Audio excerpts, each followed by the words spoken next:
Hello students, मैं राकेश मंडल आपके educator आप सभी को एक बार फिर से मेरे यूट्यूब चैनल पाठशाला द न्यू एरा प्लानिंग पे स्वागत करते हैं।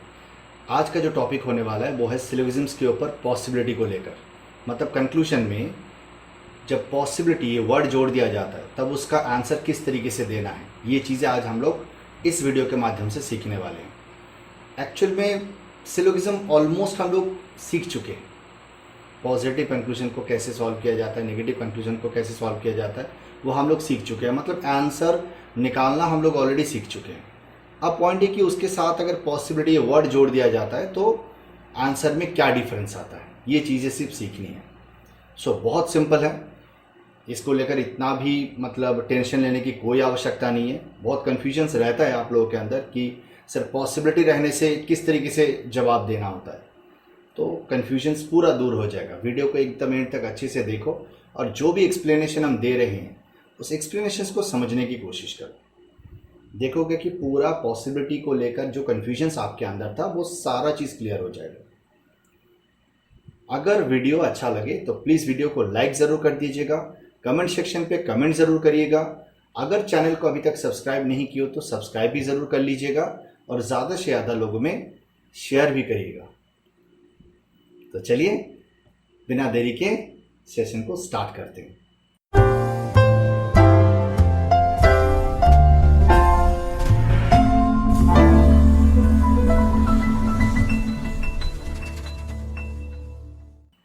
पॉसिबिलिटी वर्ड का मतलब क्या होता है? पॉसिबिलिटी का मतलब होता है संभावना। मतलब अभी तक हम लोग जो आंसर दे रहे थे ना वो था कि नॉर्मल कंक्लूजन अगर रहता है, जैसे कि सम ए इज बी अगर कंक्लूजन में है तो सम ए इज बी का आंसर कैसे देना है, क्या देना है, क्या सिचुएशन होगा, डेफिनेटली ट्रू होगा या डेफिनेटली फॉल्स होगा या डाउटफुल होगा, बस इतना सा निकाल रहे थे।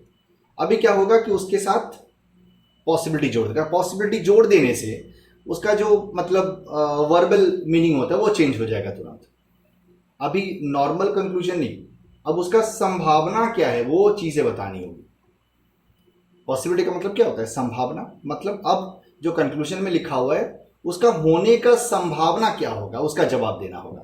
तो संभावना जब जोड़ दिया जाता है, मतलब पॉसिबिलिटी वर्ड जब जोड़ दिया जाता है तब आंसर हम लोग के पास दो ही होगा। मतलब ऐसे सोचो कि अगर आपसे पूछा जाए कि इसका होने का संभावना क्या होगा तो आप क्या जवाब दोगे?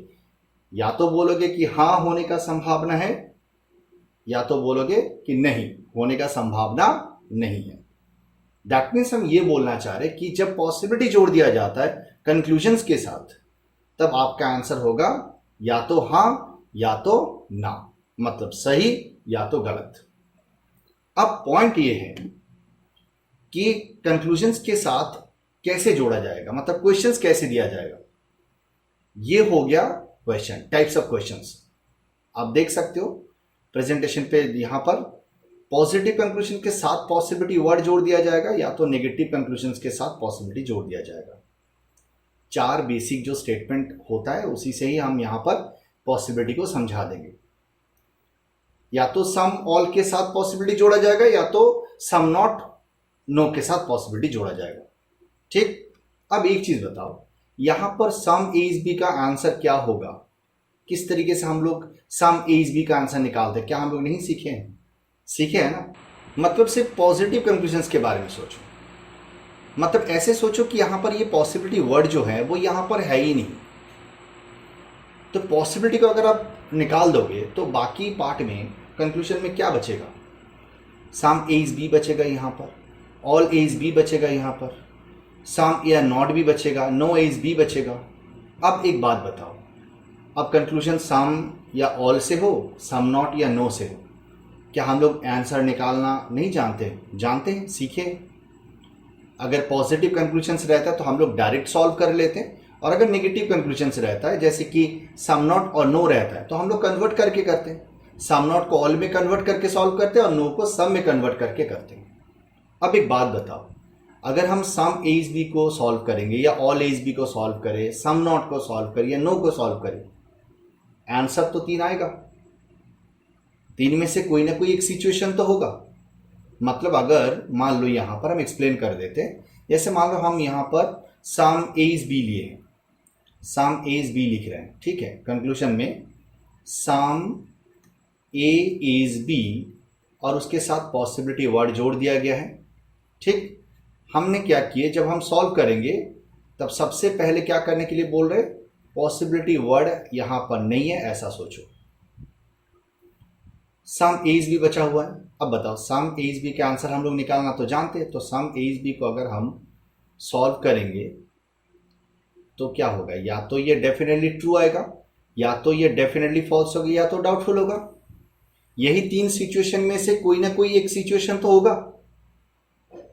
ठीक, अब देखो अगर मान लो सम ए आर नॉट बी दिया हुआ है, some A are not B, उसके साथ पॉसिबिलिटी वर्ड जोड़ा गया है। ठीक, अब यहां पर भी सेम चीज हम क्या करेंगे, पॉसिबिलिटी को बंद कर देंगे। सम ए आर नॉट बी दिया हुआ है, तो बताओ सम ए आर नॉट बी को क्या सॉल्व करना नहीं आता हम लोग को, आता है, ऑल में कन्वर्ट कर लेंगे। अब जो भी करो ऑल में कन्वर्ट करके ऑब्वियसली करना ही है, तो ऑल में कन्वर्ट करे या नो को सम में कन्वर्ट करे, कुछ भी करे, ultimately some A are not B का आंसर या तो डेफिनेटली ट्रू आएगा, या तो डेफिनेटली फॉल्स आएगा, या तो डाउटफुल आएगा। ये तीन सिचुएशन में से कोई ना कोई एक सिचुएशन तो होगा। यहां तक हम लोग को पता ही है, इसीलिए हम बोले कि ऑलमोस्ट हम लोग सारा चीज सीख चुके हैं। अभी सिर्फ ये सीखना है कि ये सिचुएशन निकालने के बाद इसके साथ जब पॉसिबिलिटी वर्ड जोड़ेंगे तब आंसर क्या होगा, मतलब फाइनल आंसर। पॉसिबिलिटी को इस सिचुएशन के साथ जोड़ के मुझे फाइनल आंसर देना है।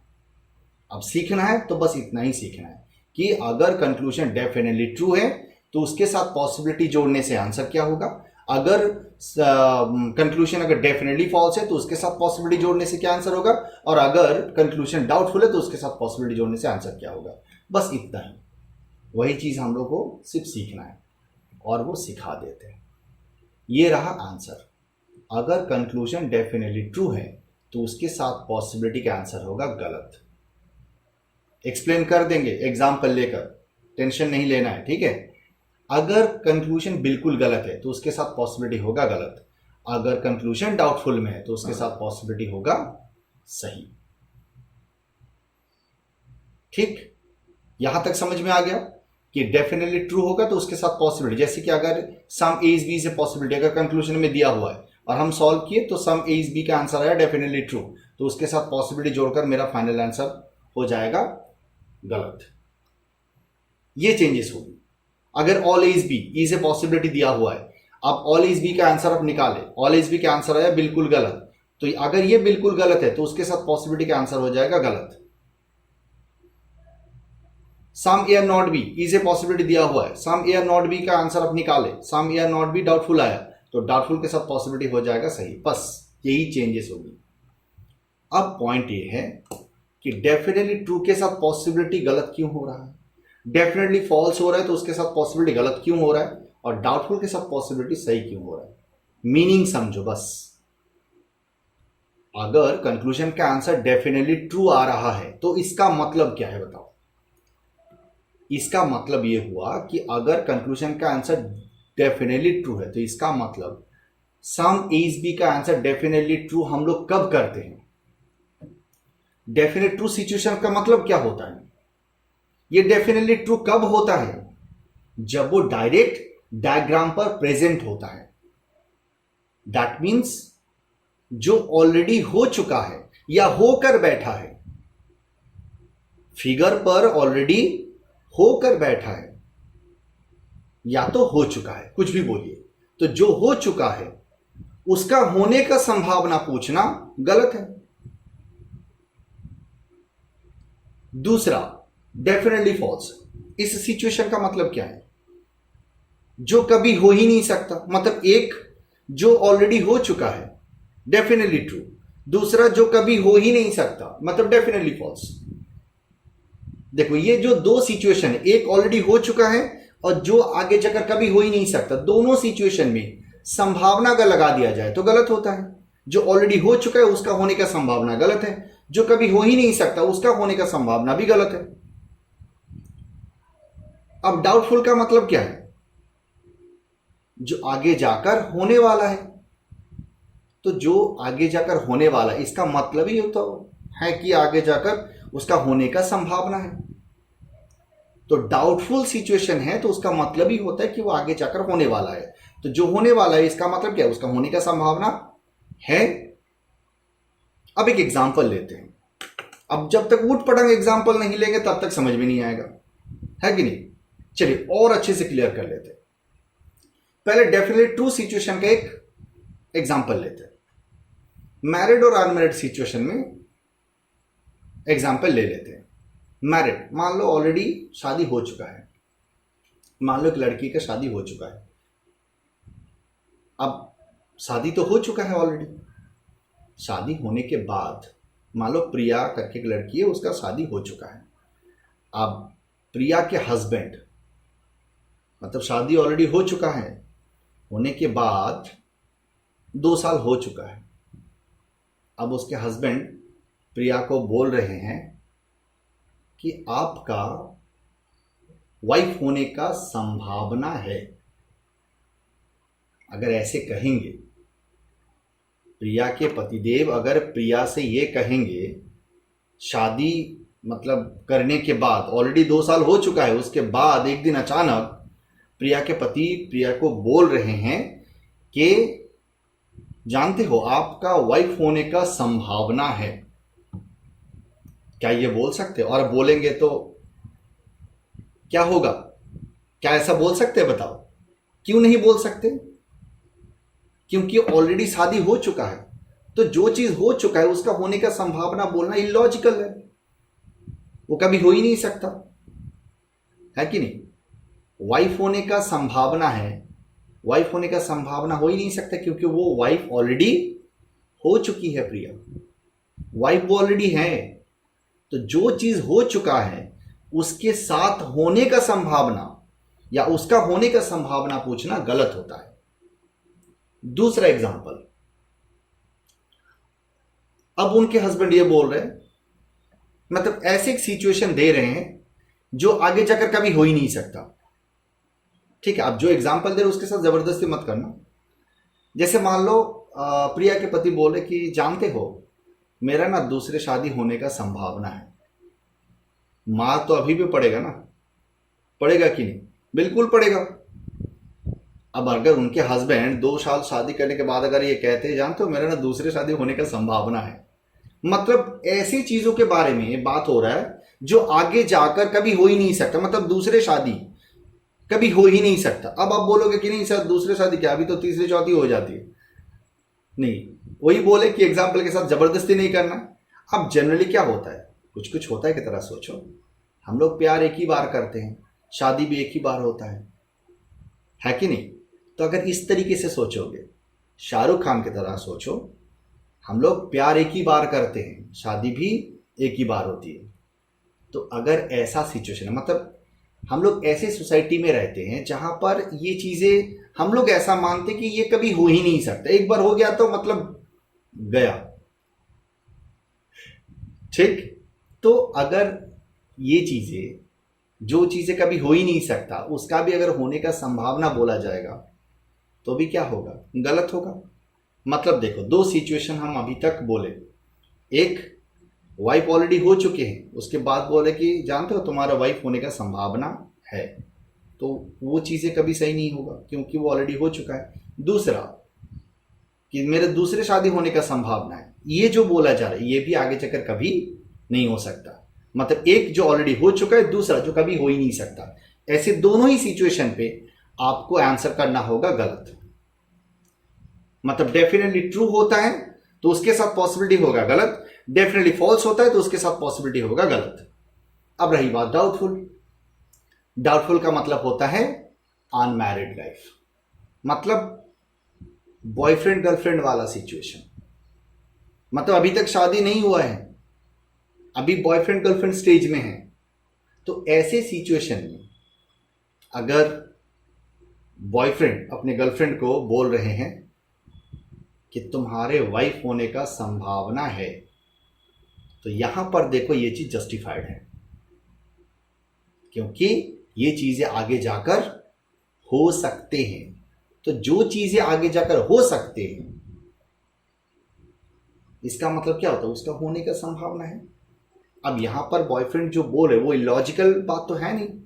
अब अपने वो गर्लफ्रेंड को वो वाइफ बना सकते हैं, मतलब गर्लफ्रेंड का ही वाइफ बनने का संभावना रहता है कि नहीं? सही से सोचो।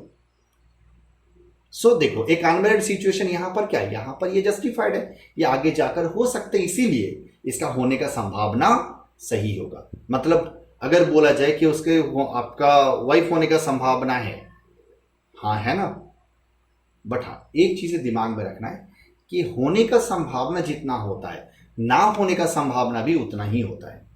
मतलब 50-50 चांसेस, पॉसिबिलिटी मीन्स 50-50। ठीक, तो अभी तक हम लोग जो सीखे वो समझ में आ गया, क्लियर हो गया एग्जाम्पल से। कुछ नहीं करना है, किस तरीके से सॉल्व करेंगे वो भी बता दिए। कंक्लूजन में अगर मान लो दिया हुआ है some A is B is a possibility, सबसे पहले पॉसिबिलिटी को बंद कर दो। मतलब ऐसे देखो कि पॉसिबिलिटी वहां पर है नहीं, तो बाकी जो पार्ट बचा होगा उसका सोल्यूशन पहले निकालो। अब उसका सोल्यूशन निकालेंगे तो या तो वो डेफिनेटली ट्रू होगा, या तो डेफिनेटली फॉल्स होगा, या तो डाउटफुल होगा। ठीक, अब पॉसिबिलिटी को सामने लाओ। अगर वो डेफिनेटली ट्रू है तो उसके साथ पॉसिबिलिटी अगर है तो फाइनल आंसर होगा गलत।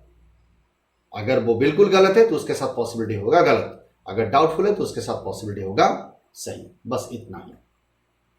क्लियर? कोई कंफ्यूजन? बस इतना ही, इतना सिंपल है।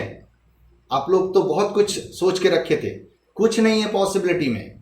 चलिए एक एग्जांपल देके समझा देते हैं। ठीक, ये रहा एग्जांपल, फटाफट नोट डाउन कर लो कॉपी पर। स्टेटमेंट दिया हुआ है some A is B, all B is C, no C is D. इसी स्टेटमेंट से ही हम आगे भी एग्जांपल दिए और यही एग्जांपल अभी भी रखे। इसके पीछे रीजन नहीं है क्योंकि इस स्टेटमेंट को आप बहुत अच्छे से समझे हो, कहां पर किसके साथ कितना रिस्ट्रिक्शन दिया हुआ है, ये सारा चीज हम लोग बहुत अच्छे से सीख गए हैं ऑलरेडी। इसलिए स्टेटमेंट को हम अभी तक चेंज नहीं किए। तो स्टेटमेंट के सामने डायग्राम भी दिया हुआ है। ठीक, अब देखो यहां पर कंक्लूजन हम सारा पॉसिबिलिटी में लिए हैं और सब पॉजिटिव में लिए। कोई बात नहीं, नेगेटिव में डिफरेंस क्या है, नेगेटिव में कन्वर्ट करना पड़ता है और कुछ नहीं। तो चलो एक एक करके सॉल्व करें। पहले देखो दिया हुआ है सम ए सी से पॉसिबिलिटी। पॉसिबिलिटी को पहले बंद कर दो, पॉसिबिलिटी को पहले बंद कर दो। सम ए सी का आंसर निकालो। सम ए सी का मतलब क्या है, ए का थोड़ा सा पार्ट सी, फिगर पर देखो पॉजिटिव है तो डायरेक्ट डायग्राम पे चेक करके हम लोग आगे बढ़ते हैं। तो डायरेक्ट डायग्राम पे देखो, क्या ए का थोड़ा सा पार्ट सी है ऑलरेडी, फिगर पर ऑलरेडी प्रेजेंट है। ए का थोड़ा सा पार्ट ऑलरेडी सी है, तो अगर ये डायरेक्ट डायग्राम पर प्रेजेंट है तो इसका मतलब सम ए इज सी, ये डेफिनेटली ट्रू है। अब सोचो, आपसे पूछा जा रहा है कि ए का थोड़ा सा पार्ट सी होने का संभावना क्या है, या ये रहा आपका पूरा क्वेश्चन। ए का थोड़ा सा पार्ट सी होने का संभावना क्या है, ये आपसे पूछा जा रहा है। ठीक, अब देखो ये पॉसिबिलिटी है। अब इसके साथ जब पॉसिबिलिटी को जोड़ेंगे तो फाइनल आंसर क्या हो जाएगा, गलत। क्योंकि ये डेफिनेटली ट्रू है तो डेफिनेट ट्रू के साथ पॉसिबिलिटी रहेगा तो आंसर क्या करेंगे, गलत। अब जवाब को रिलेट करो। आप जो जवाब दिए हो उसे रिलेट करो। आपसे पूछा जा रहा है कि क्या ए का थोड़ा सा पार्ट सी होने का संभावना है, आप जवाब दे रहे हो कि नहीं ये गलत है, होने का संभावना सही नहीं है। लॉजिक क्या है, लॉजिक ये है क्योंकि ए का थोड़ा सा पार्ट सी ऑलरेडी हो चुका है, ऑलरेडी होकर बैठा है। तो जो चीज होकर बैठा है उसका होने का संभावना कैसे बोलेंगे। आया बात समझ में? Clear to everyone? कोई कंफ्यूजन यहां तक? एकदम सिंपल वे में सोचो। नेक्स्ट कंक्लूजन क्या दिया हुआ है, all A is D. All A is D, all A is D का मतलब क्या है, पूरा ए डी के अंदर आना चाहिए। समझो बात को, ऑल ए इज डी का मतलब है पूरा ए डी के अंदर आना चाहिए। बताओ पूरा ए डी के अंदर आएगा? इतना रेस्ट्रिक्शन तो हम लोग समझ गए हैं। पूरा ए डी के अंदर नहीं आएगा क्योंकि ए का ये जो पार्ट है वो सी के अंदर है, और सी ए का जितना भी पार्ट ऑक्युपाई करके रखेगा वो पार्ट डी के लिए रेस्ट्रिक्टेड है। तो ए का पूरा पार्ट, ए का पूरा हिस्सा डी के अंदर नहीं आएगा। That means all A is D. Direct तो है नहीं और आगे जाकर पॉसिबल डायग्राम भी नहीं बनेगा इसका, इसका मतलब ऑल एज डी, सिर्फ इसका आंसर दो पहले। ऑल एज डी का आंसर क्या होगा? बिल्कुल गलत है। तो अगर ये बिल्कुल गलत है तो उसके साथ पॉसिबिलिटी का आंसर क्या बोले थे हम? बिल्कुल गलत होगा। अब आंसर के साथ रिलेट कर लो। आपको पूछा जा रहा है कि क्या पूरा ए डी होने का संभावना है? आप बोलोगे कि नहीं, पूरा ए डी होने का संभावना नहीं है। अब लॉजिक क्या है? लॉजिक यह है कि पूरा ए डी कभी हो ही नहीं सकता। पूरा ए डी के अंदर आ ही नहीं सकता, तो उसका होने का संभावना गलत ही तो होगा। क्लियर हो गया? देखो, सब अलग अलग सिचुएशन हम लिए हैं। यहां पर सम ए सी डेफिनेटली ट्रू था, उसके साथ पॉसिबिलिटी कर दिए गलत। ऑल एज डी बिल्कुल गलत है, दो अलग अलग सिचुएशन, उसके साथ पॉसिबिलिटी कर दिए गलत। अब देखो, अब है सम एज डी, पॉसिबिलिटी का भी छोड़ दो। सम एज डी, ए का थोड़ा सा पार्ट डी, ए का थोड़ा सा पार्ट डी, डायरेक्ट नहीं है। आगे बढ़ें, पॉसिबल डायग्राम बनाने की कोशिश करेंगे। तो पॉसिबल डायग्राम जब बनाने की कोशिश करेंगे तब क्या देखने को मिलेगा? ए का थोड़ा सा पार्ट डी, अगर हम चाहे तो कर ही सकते हैं, मतलब हो सकते हैं। दैट मीन्स ये डाउटफुल है, और अगर ये डाउटफुल है तो उसके साथ पॉसिबिलिटी आंसर क्या हो जाएगा? सही। अब एक बार रिलेट कर लो। ए का थोड़ा सा पार्ट डी होने का संभावना है, आप बोलोगे कि हां है, क्योंकि हम ए का थोड़ा सा पार्ट डी अगर चाहे तो कर ही सकते हैं, इसका होने का संभावना है। क्लियर हुआ? अभी डाउटफुल सिचुएशंस के साथ सिर्फ पॉसिबिलिटी का आंसर सही होगा, बाकी किसी सिचुएशंस के लिए नहीं। बाकी जो दो सिचुएशन है उसके लिए पॉसिबिलिटी का आंसर होगा गलत। सो आई थिंक कोई कंफ्यूजन नहीं है, पूरा क्लियर हो गया पॉसिबिलिटी। बस इतना ही, 15 मिनट में क्लियर।